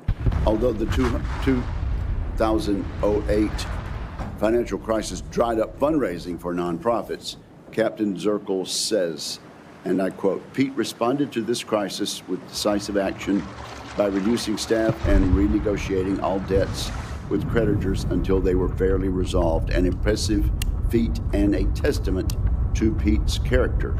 Pete departed VFF in 2010 to take on a new role with Concerned Veterans for America. Pete departed on good terms. Without objection, that will be added to the record.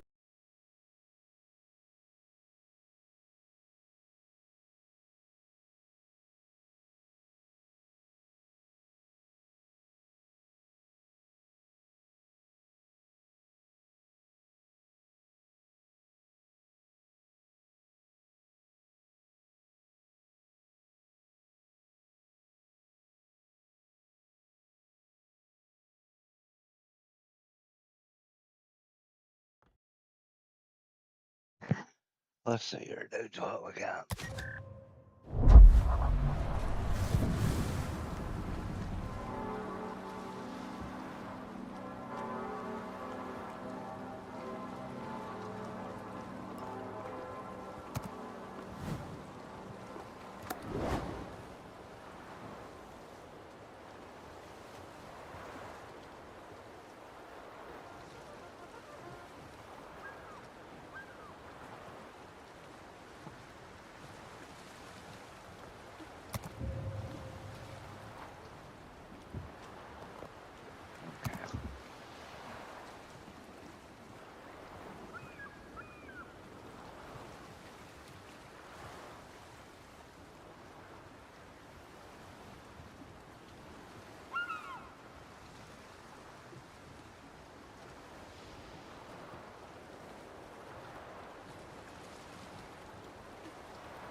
This can improve your hearing loss almost overnight, without a doctor or a prescription, and without spending thousands.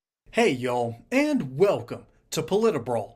My name is Brian, and Pete Hegseth, who is being nominated to head up the entire military under Donald Trump, runs absolute circles around Elizabeth Warren. This is absolutely hilarious. Stay for the whole thing, because this is funny. Let's dive in. So help me understand, Mr. Hegseth. What extraordinary event happened in that 32-day period that made you change the core values you had expressed for the preceding 12 years? Senator, again, I very much appreciate you bringing up my comments from 2013 because for me, this issue has always been about standards. And unfortunately, because of some of the people that have been in political power for the last 4 years, priorities other than standards, lethality, and meritocracy have driven decision-making. I'm quoting you from the podcast. Women shouldn't be in combat at all. Where is the reference to standards? That they should be there if they can carry, if they can run.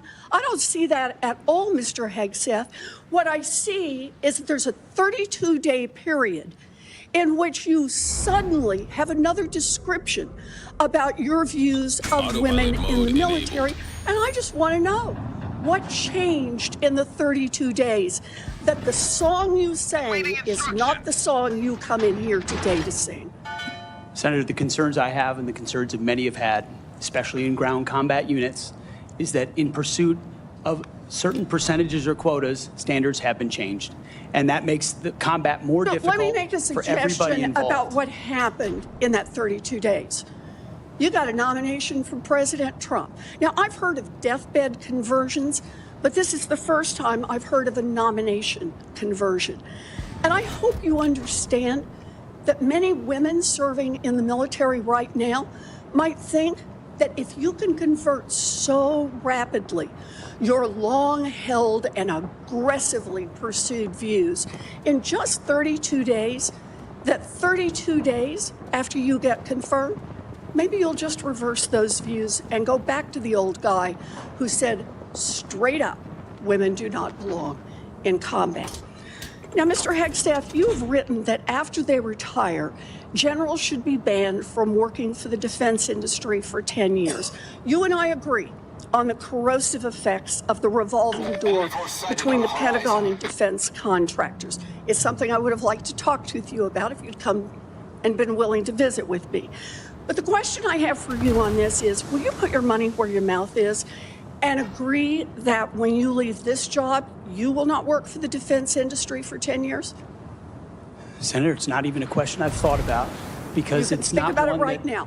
It's not one. My motivation for this job. I understand has never that. I been just about need what a yes or no conceivably here. come next. Time is short. I just need a yes or no. I would consult with the president about what the policy should be. In at the other defense. words, The you're ship is on quite fire. sure that every general who serves should not go directly into the defense industry for 10 years. You're not willing to make that same pledge? I'm not a general, Senator. You'll be the one, let us just be clear, in charge of the generals. So you're saying sauce for the goose, but certainly not sauce for the gander. I would want to see what the policy of the Oh, I'll president bet you would. Thank you, Senator Warren. That's the best they can do, isn't it? That is literally the best the entirety of the Democrat Party can do in the Senate. We might want to take some time to say, hey, at least Fetterman knows what he's talking about. At least Fetterman's on par with at least some of the ideas. Telling his own colleagues, hey, not voting for the Lake and Riley Act is a really stupid thing to do. Come on, that's the bar. Okay, that's the bar. It's low. You see the camera here? It's low. The bar should be up here, and Elizabeth Warren is way down here. You can't even see it on camera, and that's the point, because that is the best they can do. You don't have Republicans who talk like this. The Republican Party, we have John Kennedy, we have Ted Cruz, we have Josh Hawley, and when they're talking, they're pointing out the, okay, so you want to be in the Supreme Court, or at least in the federal court system, right? Okay, so the reason we're questioning you is because you made these stupid tweets on this date, and this date, and they fly in the face of having a fair and balanced tied to the Constitution and to national law. So we have grounds to question you. Do you have a problem with your own tweets? Compare that to Elizabeth Warren here, who says, well, Mr. Hegstaff, you said women shouldn't be in combat roles, and then you flipped your decision. That gives me reason to really question everything about you. I'm sorry, Mrs. Warren, Senator, there are a whole lot of better things to question Pete Hegseth on. This ain't one of them. Flip-flopping on policies happens all the time. I think you would know that, Senator Warren, because politics makes strange bedfellows now, doesn't it? You would kind of know that if you were a senator yourself. In this case, she actually is. She knows better. Instead, she's trying to catch him in a gotcha moment, which is basically Bush League tactics, okay? This is the Senate, not the House. Ship is on fire. Did you know that Amazon has a $50 million fund that they have to pay out every month? And here's how you can get a cut of it. My name is Charlotte Nicholson, and we help everyday people grow their income with this one simple method. And we're pretty darn good at it. Our company, Publishing.com, was named the 19th fastest growing company in America. And the only reason we're so successful is because of the success that we created for others. And I'll tell you why our method works so much better than anything else you might have tried. It's because starting a business is not the best way for regular people to make more money. And that's what everyone gets wrong. Starting and running a business is hard. It's expensive. Remember, the House has AOC. That's why it's considered the lower house. This is the Senate. This is where they give their advice. This is where they give their consent. This is where they say yes or no, we're going to go to war. And literally, this is the best a Democrat can do when it comes up to Pete Hegseth. And then right there at the end, talking about, hey, maybe there shouldn't be a pipeline from the military right to the CIA and right to other intelligence agencies that pay top dollar for classified information. Maybe that's a bad thing. And instead of Senator Warren going, you know what, I am actually with you on this policy. Thank you so much. This is a breath of fresh air. I wish we could have talked about this in person, but you know what, I'm with you. Instead, she turns it into an attempt to make everything about herself. That is because deep down, Elizabeth Warren does not care about her constituents. She does not care about the truth. She only cares about pushing policies to make her donors basically continue to back her. In other words, if she doesn't ruffle the feathers of her core Democratic constituency, that is, the people that vote in primaries, well, then she's not going to be able to do her job too well. Okay, because she's going to get primaried and she'll probably lose, and rightfully so.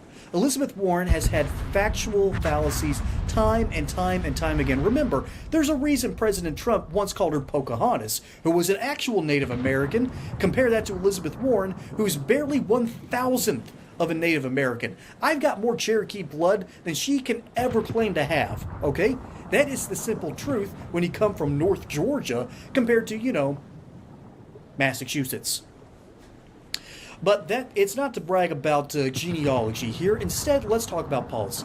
Let's talk about the ideas that Pete Hegseth wants to say, and that is, women should not be in combat roles for the same reason people are now looking at the Los Angeles Fire Department for hiring an obese lesbian who then on camera, and they said this in basically a PSA, she said on camera, ladies, if your husband is in a fire, he's in a situation that he shouldn't have been in to begin with.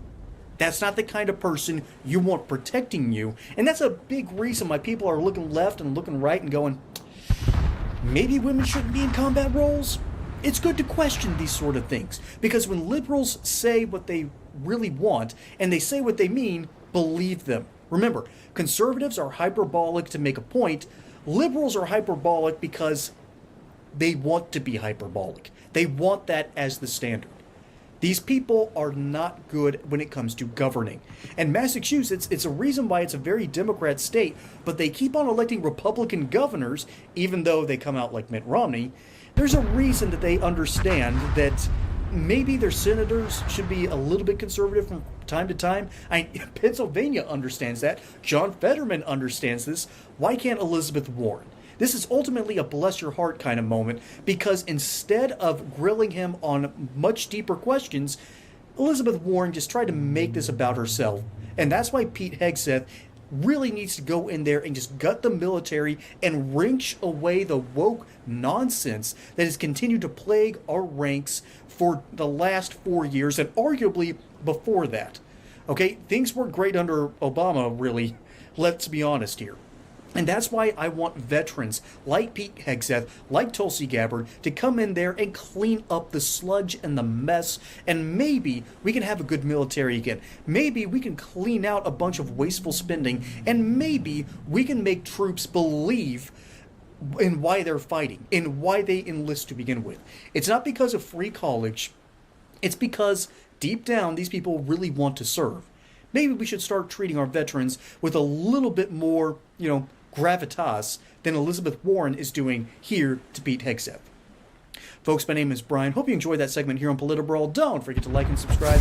Catch you on the next one, and until then, y'all have a good one.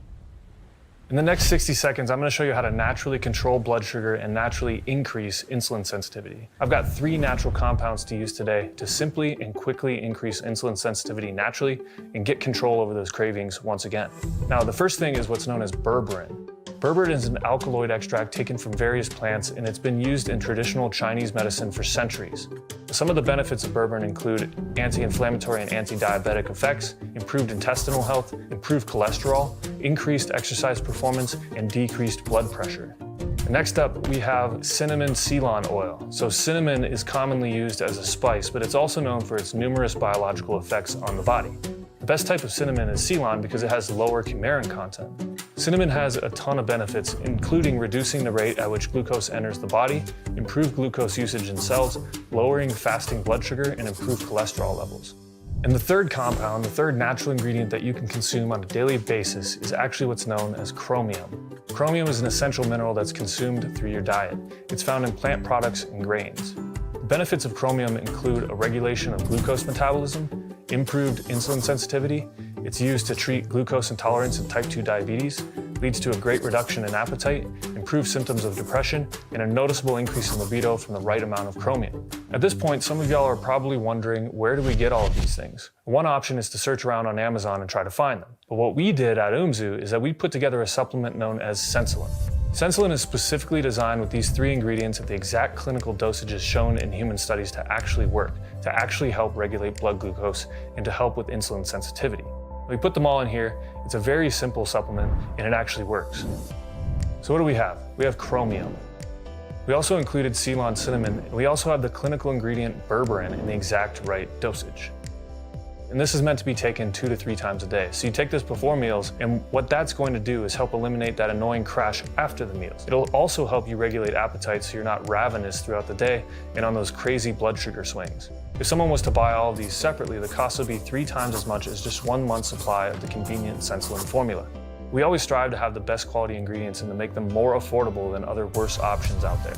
Sensolin is a natural blood sugar control and insulin sensitivity solution that will help regulate appetite. To learn more about Sensolin, click through and read more on the next page. If you want to share this with friends and family, go ahead and do so right now.